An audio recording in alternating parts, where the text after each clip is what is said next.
Guys, balik lagi nih sama aku, Adinda Rizka Safitri, absen 1 dari kelas 12 MIPA 3. Di video kali ini, aku akan membahas mengenai daya hantar listrik untuk mengetahui adanya larutan elektrolit dan non-elektrolit. Tapi, sebelum lebih lanjut, kita cek kelengkapan keselamatan kerja dulu yuk. Yang pertama ada masker, kemudian ada sarung tangan, kemudian ada jas lab, lalu ada name tag, dan yang terakhir ada sepatu.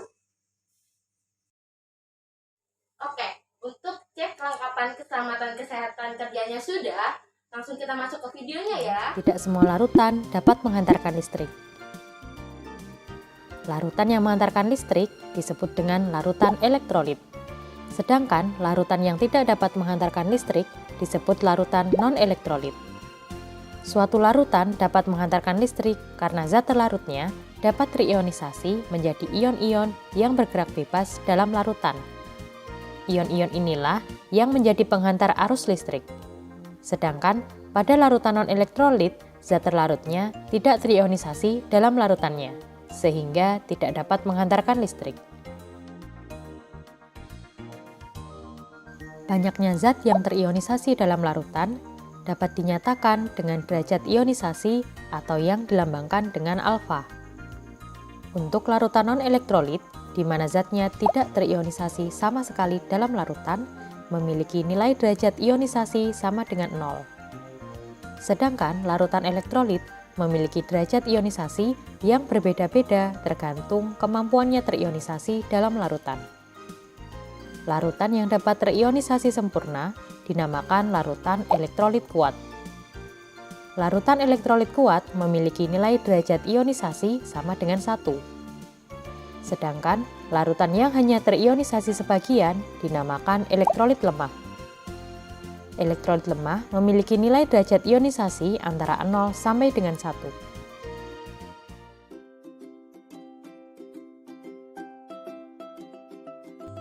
Nah, pertama-tama kita kenalan dulu yuk sama alat dan bahan yang bakal digunakan dalam praktikum kali ini.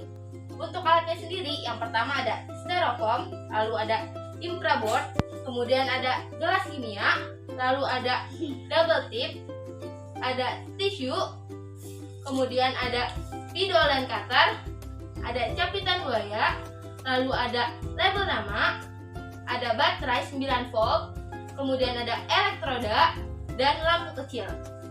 Nah, untuk bahan-bahannya sendiri, di sini ada 6 larutan. Yang pertama ada air gula, kemudian ada asam cuka, ada air garam, lalu ada infus water, alkaline water, dan minuman isotonik. Untuk langkah yang pertama, berikan double tip pada styrofoam untuk merekatkan infraboard di atasnya.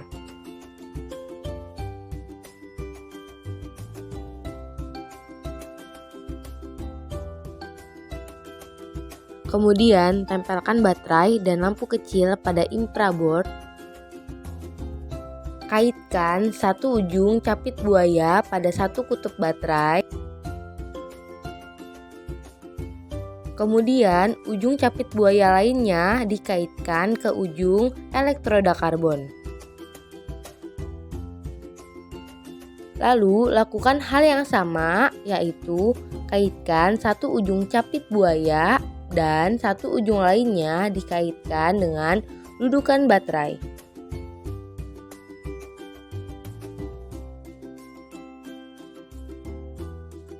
Selanjutnya, ambil satu kabel capit buaya lagi untuk dikaitkan ke satu ujung elektroda karbon dan satunya lagi dikaitkan pada dudukan baterai.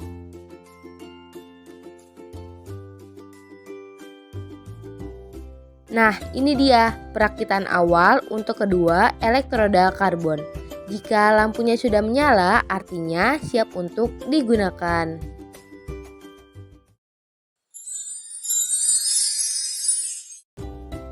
Kedua elektroda yang sebelumnya sudah dirakit diuji di dalam air garam atau NaCl. dan terlihat bahwa lampu menyala sangat terang serta terbentuknya gelembung gas pada kedua elektroda. Selanjutnya, kedua elektroda dimasukkan ke dalam larutan asam cuka. Tapi pastikan dulu ya teman-teman bahwa kedua elektrodanya sudah bersih dari larutan sebelumnya. Nah, bisa dilihat nih teman-teman bahwa lampunya tidak menyala tetapi terdapat gelembung gas pada kedua elektroda. Kemudian pengujian terhadap air gula.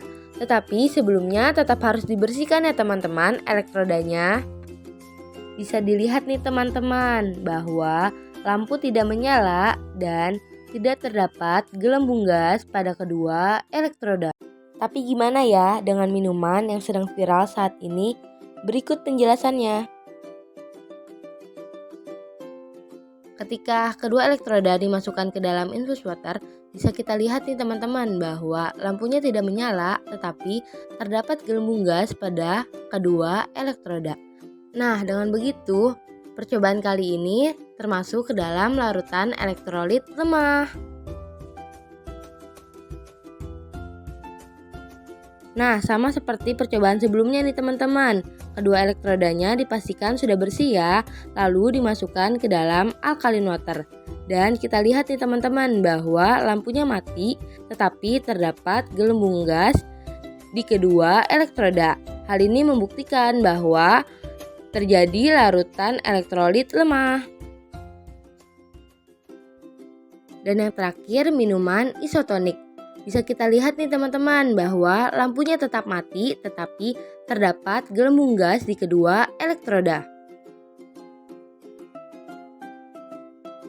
Setelah semua percobaan telah dilakukan, jangan lupa ya untuk mengisi laporan sementara pada LKS yang sudah disediakan, yang nantinya ditulis rapi pada laporan praktikum.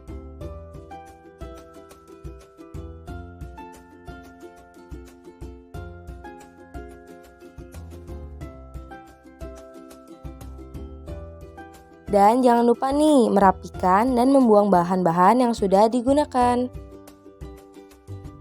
Tapi jangan lupa tetap harus cuci tangan dan membuka masker.